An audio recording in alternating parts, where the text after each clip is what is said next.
په 55 کاله کې یوه فیصله ستا په ملک کې د الله په قانون نشوه. تاسو ووایئ چې د الله قانون موجود دی. الله لوی دی که لاډ میکالې لویو؟ نه، لاډ میکالې زمونږ د مور میړو کا.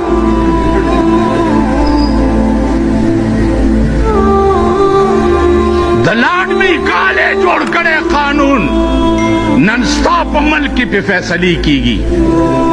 او په 23 کاله کې محمد رسول الله جوړ کړی قانون د خاورو لاندې پروت دی.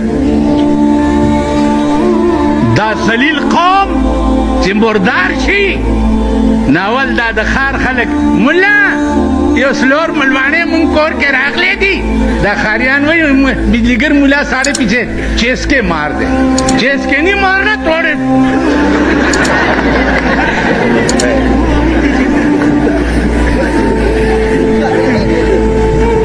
نن زمونږ د پښتنو خانان چې دي، خانان نه د خر زامن. خان خو به هغې ته وی پخوا چې 10 کسه به په درستخان کې ناسته او 10 به پاڅېده.